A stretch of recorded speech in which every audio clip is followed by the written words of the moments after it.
Have you ever felt proud seeing money sitting safely in your savings account? You open the banking app. You see a neat balance. No risk, no tension, no market crash. It feels peaceful. You tell yourself, at least my money is safe. But here is the uncomfortable truth. Your money may be safe from thieves, yet it is slowly being stolen every single day. Not by a person, not by the bank, by something invisible. Inflation. And this is the savings account safety lie. Because a savings account does not protect your wealth, it quietly destroys it. Let's understand why. A savings account gives interest, maybe 4%, maybe 5%, sometimes even less after taxes and fees. The bank thanks you for keeping money there. You feel responsible, disciplined, financially smart, but the real question is not how much money you have. The real question is what your money can actually buy. Because wealth is not numbers on a screen. Wealth is purchasing power.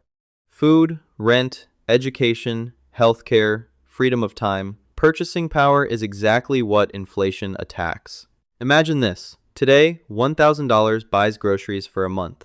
After several years, the same groceries cost $1,300. You didn't lose money in the account. The number stayed 1,000, but your life became 30% more expensive. This is the trap. The bank statement didn't change. Your lifestyle did. Your savings didn't grow weaker. It became smaller in real life silently. Inflation is not dramatic. It doesn't crash like a stock market. It creeps. Milk price increases a little. Fuel rises a little. School fees increase a little. Rent increases a little. You barely notice each change, but over 10 to 20 years, everything doubles except your savings account. Here is the math most people never calculate. If inflation averages 6% yearly, your money loses about half its buying power in around 12 years. That means money you save for safety becomes insufficient for survival. You worked for security and accidentally created future stress. Banks are not evil for this.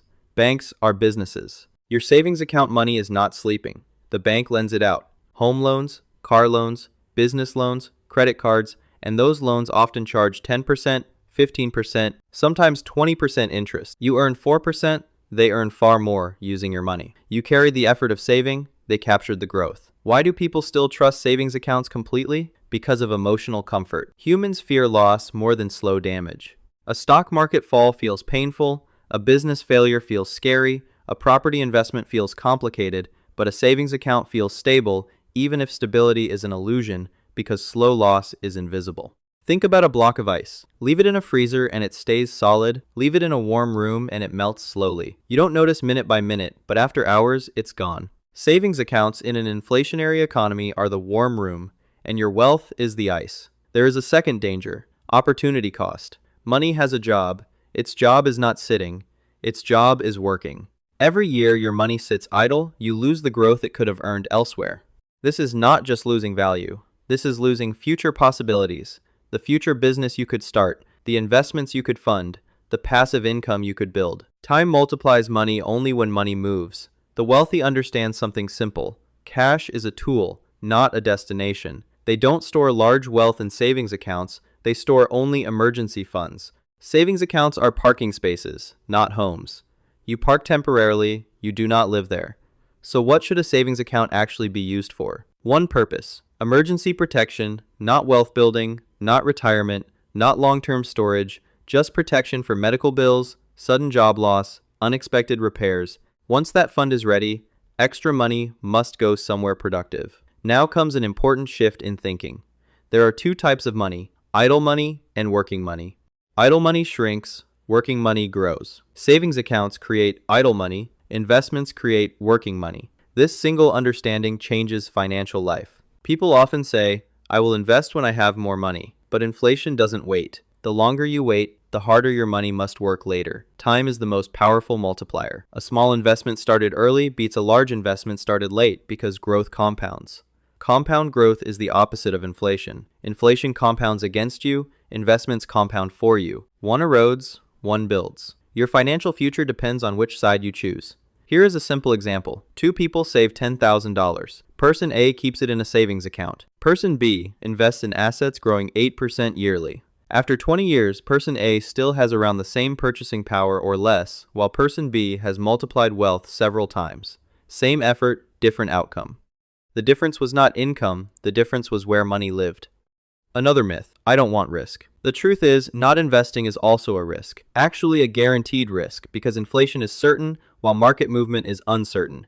But over long periods, productive assets historically grow. Avoiding risk feels safe today, but creates danger tomorrow.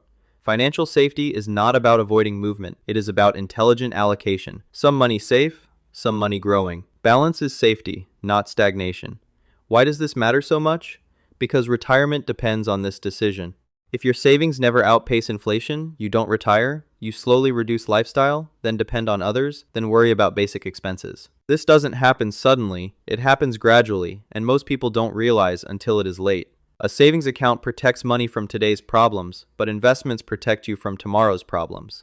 You need both, just not in the same proportion most people use. The real purpose of financial planning is freedom. Freedom to choose work, freedom to rest, freedom to handle emergencies calmly. Freedom comes from income your time didn't directly produce, and that requires assets. Savings accounts are storage, assets are engines. Storage holds, engines generate.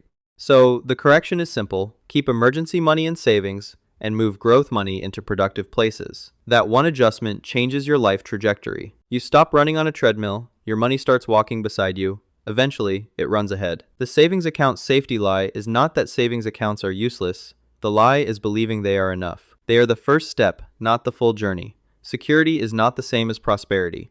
True financial safety is when your money works, even when you don't. And that begins the moment you stop asking, where can I store my money, and start asking, where can my money grow? Because the goal is not to protect money forever. The goal is to build a life your money can support.